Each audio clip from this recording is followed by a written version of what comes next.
My wife wasn't cheating on me, duh. She'd been planted in my life since she was 17. I only learned the truth when I found the briefcase in my storage unit. If you had seen me a few years ago, hollow-eyed broke, sleeping atop a squeaky cot in a storage unit, you wouldn't believe I am the same man who now wakes up to laughter, warm light, and the quiet miracle of peace. Back then, I was Mark Thompson, 42, a man consumed by the kind of silence that feels like it's pressing down on your lungs.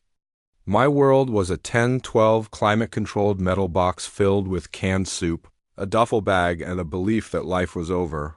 People think rock bottom is a cliff. But for me, it was a door I didn't know I'd walk through until life shoved me toward it. I grew up in Riverside, Pennsylvania, where the Patterson timber mill wasn't just the biggest employer, it was practically the town's oxygen supply. My father worked there until the day a malfunctioning loader crushed him. I was 6.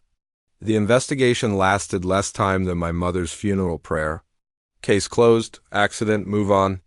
Except my Uncle Ray never believed it. Ray, the war-scarred truth-teller no one listened to, spent every Thanksgiving muttering about cover-ups and wolves wearing human faces. When I was younger, I'd laugh him off. Later, not so much.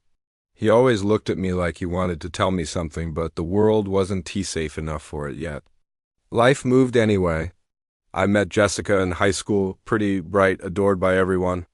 I was a quiet mill kid with sawdust embedded in my clothes. Somehow she chose me. We married with paper streamers, folding chairs, and the kind of hope only teenagers possess. Her parents told her she was throwing her life away. She told me she wanted real. We bought a small house with peeling wallpaper and a furnace that sounded like it smoked 2 packs a day. She chose yellow paint for the kitchen because she said mornings should feel warm. For a long time they did. Ethan and Lily were born, filling the house with noise and life.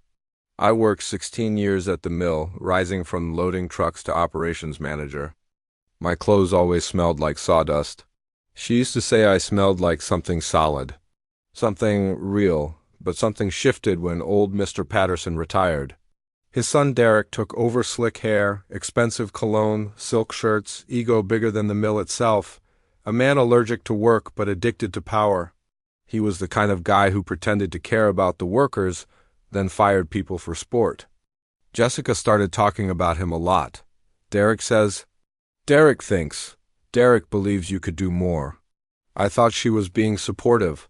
I didn't know she was rehearsing her betrayal. Then came the day everything shattered. I felt sick at work, nauseous, dizzy. Pete, my foreman, sent me home. When I pulled onto Birch Street, Derek's silver BMW sat in my driveway like a slap in the face.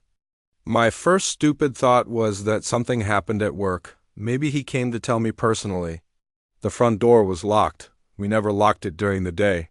Upstairs, I heard Jessica's laugh, her real laugh, the one she used to reserve for me. Derek was on my side of the bed. She wore a silk robe I'd never seen. They were talking about Paris and dining by the Eiffel Tower. I stood there like a ghost in my own life. Derek bolted past me muttering about talking at work, as if he hadn't just destroyed my home. Jessica didn't even flinch. She brushed her hair in the vanity I'd built her for our anniversary and answered my questions like she was bored. How long? Does it matter? When I reminded her that our kids slept in that house, she laughed bitterly. Do you really think Ethan wants to end up like you? Working yourself into the ground for nothing?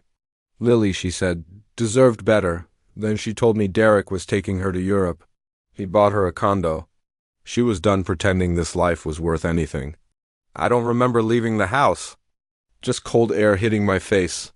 My life cracked right down the center, and I didn't know how to hold the pieces. The next morning, Derek fired me, called it budget cuts. Security escorted me out past men I'd worked beside for 2 decades. The rumors spread by lunchtime. By the next week, divorce papers arrived. Jessica hired the most expensive lawyer in 3 counties. She wanted the house, custody, alimony, child support, everything. Judge Harrison, a man Derek had been quietly funding for years, labeled me unstable because I'd punched a garage wall after being served papers. One mistake erased my entire history as a father. She got everything. I got supervised visits and the shell of a life. That's how I ended up in that storage unit eating soup cold. Showering at a gym, living so quietly the night guard pretended he didn't see me.